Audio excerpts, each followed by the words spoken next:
我哋要祈禱，願我口中嘅言語、眾人嘅心懷念蒙上主悅納。阿門。清楚。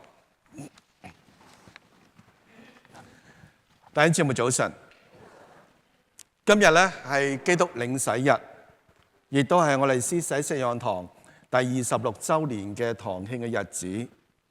過去嗰26年，大家都喺度一齊集嘅去崇敬我哋上帝，喺將軍澳呢個地方去見證、去傳講福音。呢個係我哋一路都做緊嘅。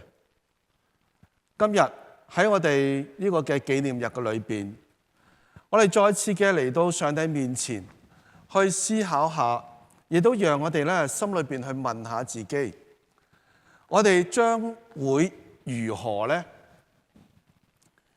日子就過咗啦，26年，一個唔長唔短嘅日子。咁嚟緊呢？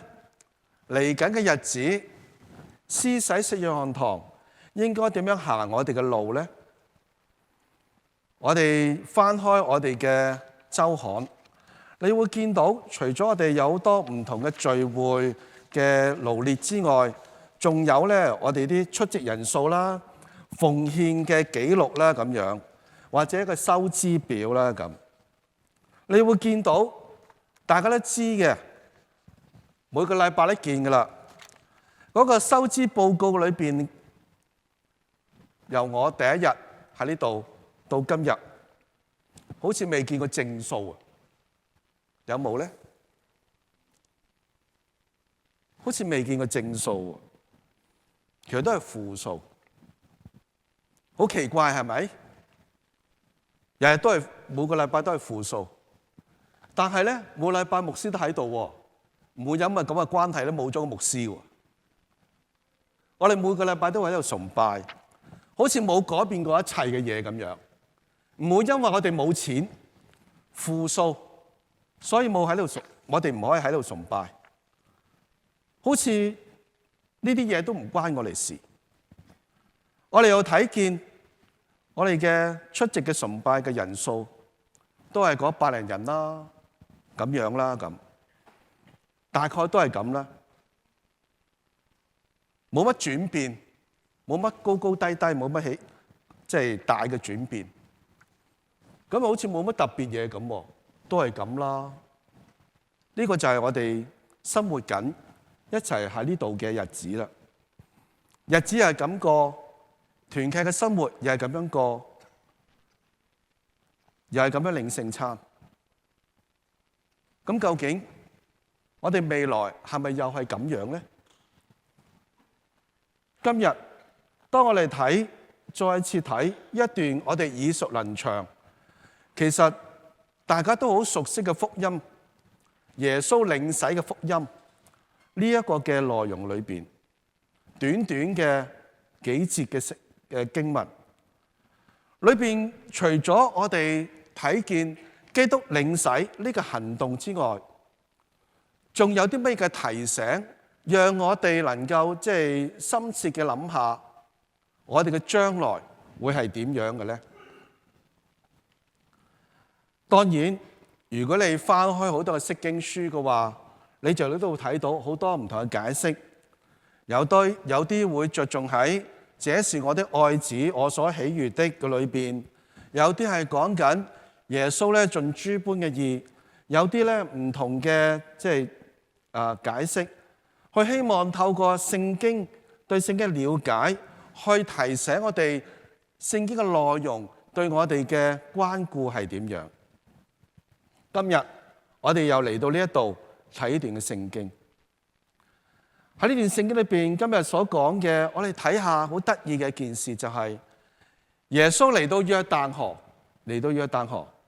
好多人呢，如果你睇路加福音、馬可福音同埋呢個嘅馬太福音攞埋一齊嚟睇嘅話，你就會見到好多人呢嚟到約旦河邊去揾約翰，去要求咧約翰幫佢哋洗禮，承認佢哋自己在上帝面前嘅過犯呢個過失，希望重新嘅做人，希望咧有一個好嘅開始，就好似我哋新年咁樣，就成日都會覺得我哋個新嘅開始係最好嘅。新嘅年有新願望，新嘅開始。咁希望嚟緊嗰年呢，新嘅一年好過舊年咁樣，係咪？我哋冇理由諗下，我哋今年衰過舊年㗎，係咪？我哋總係會咁樣嘅。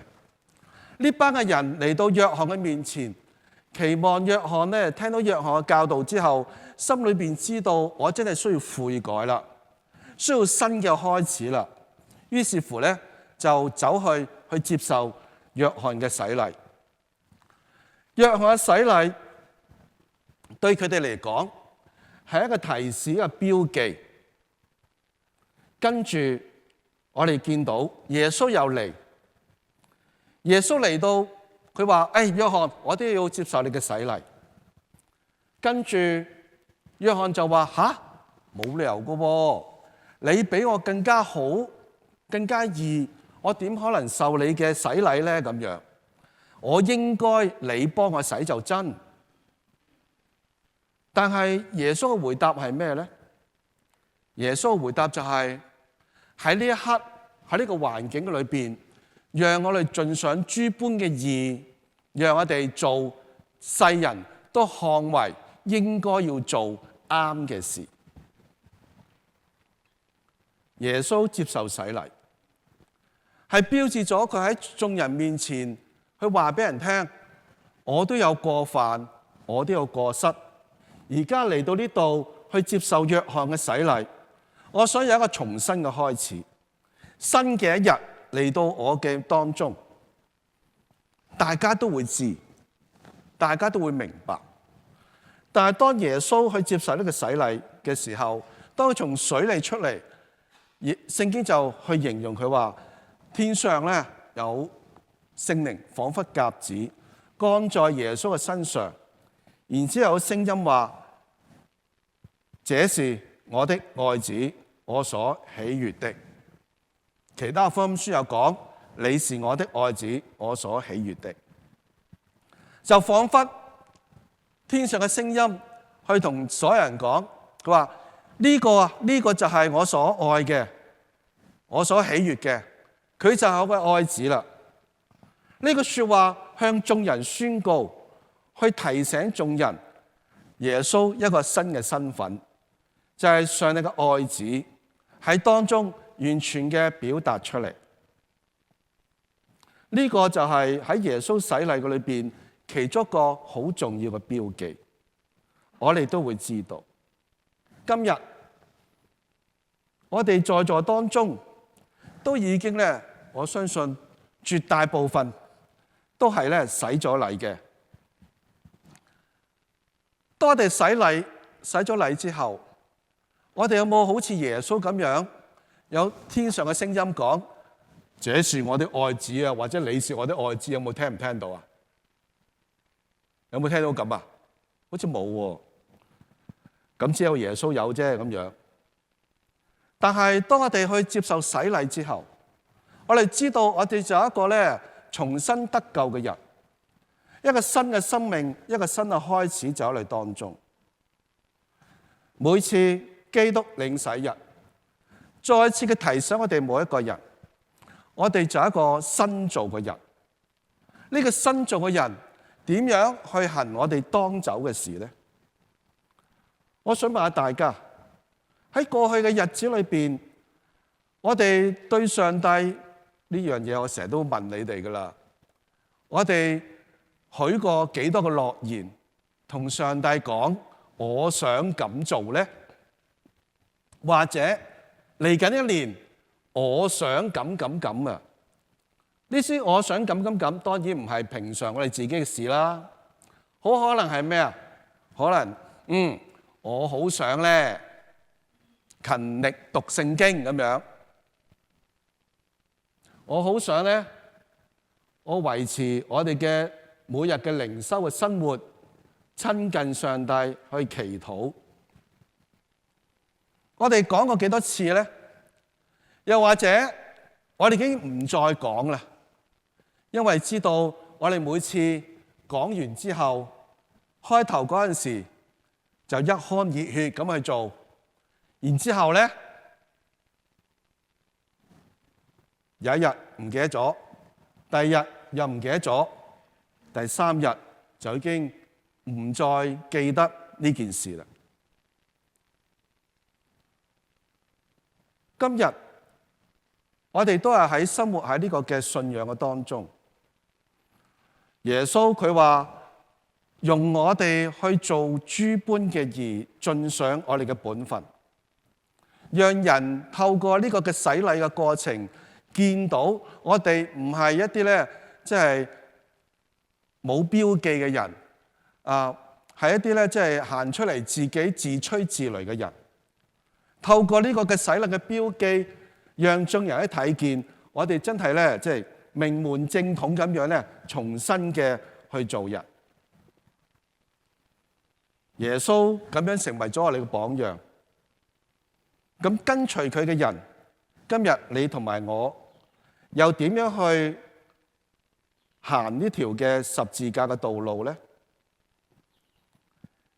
耶穌同埋約翰好清楚佢哋嘅身份，好知道佢哋自己所盡嘅本分係乜嘢。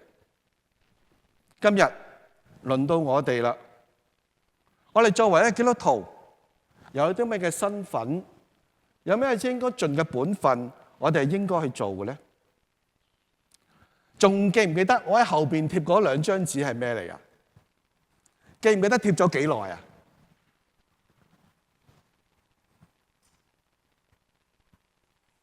門口都有嘅噃，係咩嚟啊？崇拜禮儀儀註同埋教友責任簡介。喺邊度抄出嚟㗎？公禱書。所有堅振禮嘅人受咗我哋聖公會堅振禮嘅，如無意外，你都有一本公禱書。冇嘅你舉手。所有堅振禮嘅都有呢本公禱書。我哋雖然喺崇拜裏邊冇用呢本公禱書，但係公禱書唔單止係我哋攞嚟咧喺主日崇拜裏邊去做崇拜用。公禱書裏邊除咗崇拜禮儀嘅內容之外，仲有其他嘢嘅。仲有啲咩啊？最簡單嘅就係教我哋點樣祈禱啦。有呢個唔同嘅祈禱文喺當中寫咗喺度。有陣時我哋都會話，我都唔識點樣祈禱。唔緊要，公禱書裏邊有好長篇嘅講關於你為咩事祈禱，佢寫埋俾你，你可以學下，知道原來為一樣嘢祈禱係咁樣祈法嘅。OK， 咁我哋咁樣祈禱。仲有嘅就係喺公禱書裏邊，你唔好以為咧早禱晚禱、枕前禱嘅禮文係喺聖堂裏邊出現去做嘅。嗰啲禮文係喺你屋企裏邊都可以做嘅，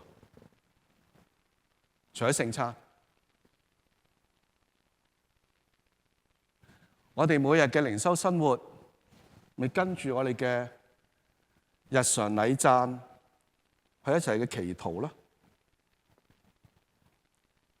仲有咧，就係我貼嗰兩張紙啦。當然唔止啦，就係教崇拜禮儀嘅儀註，話俾我哋聽，嚟到崇拜究竟有啲咩注意嘅地方？早嚟嘅坐前邊，點解啊？因為讓嗰啲因事比較上遲啲嚟嘅人，唔好俾佢覺得，哇！前面後邊坐晒人啦，佢自己有一個行經過晒所有人之後咧，就行入嚟坐，咁咪個個都知佢遲到咯。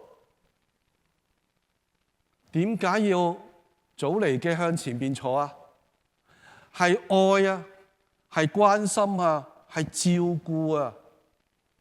讓嗰啲因好多事情唔能夠準時入到聖堂嘅人，佢哋入到嚟嗰陣時，一來唔會騷擾，二來能夠坐喺後邊，唔好俾人覺得佢哇又係佢啊！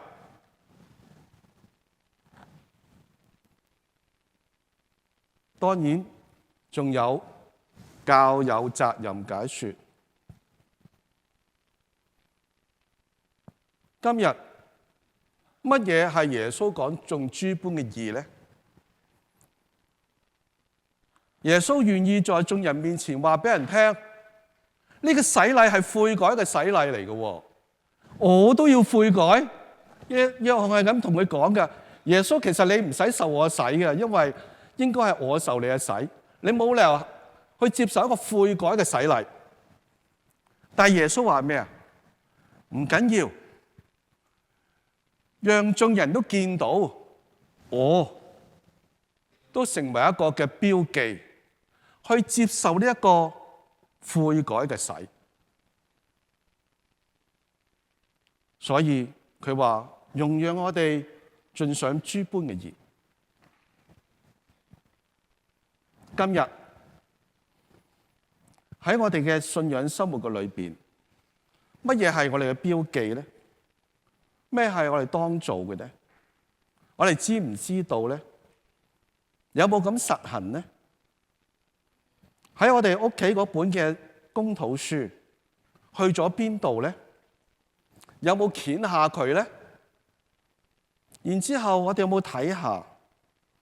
然之後就對照下我哋嘅教會生活，我哋嘅信仰生活。因為喺嗰啲嘅遺著同埋嗰啲嘅教責任簡介裏邊，每一個嘅標題之後都羅列咗聖經嘅章節出嚟，讓我哋知道呢啲嘅舉動，呢啲嘅提示唔係得把口空穴來風咁樣講，而係有聖經嘅根據，讓我哋知道我哋咁樣做都合乎聖經嘅。26年就咁過咗去啦。今日我哋一個新嘅開始，讓我哋都係知道應該要做嘅係啲乜嘢事，好好嘅去過我哋基督徒嘅生活，以致我哋能夠喺眾人面前去見證上帝。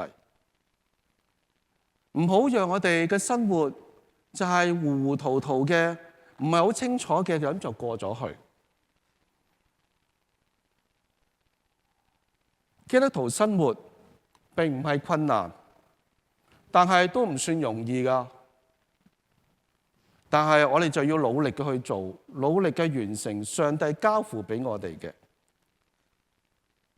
仲記得起當日你洗禮嗰陣時所應許嘅、所立嘅誓嗎？如果唔記得唔緊要嘅，攞翻本公禱書，洗禮禮文裏邊有寫噶，溫下集啦。再唔係，記住今年2月18號大齋首日，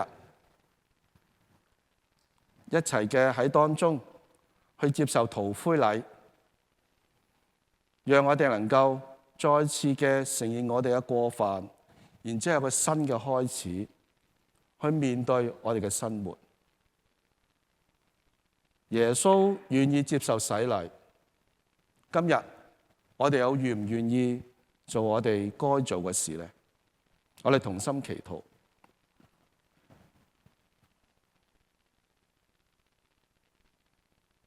天父，我哋將每一個交託俾你。信仰生活實在唔容易，好似有好多要求，但係我哋一開始已經應承咗成為基督徒，所以我哋只不過喺我哋應承之後盡上我哋嘅本分，就讓我哋知道該做嘅事，你都願意切實咁樣去實行出嚟。我哋祈禱交託，奉耶穌名字，阿們。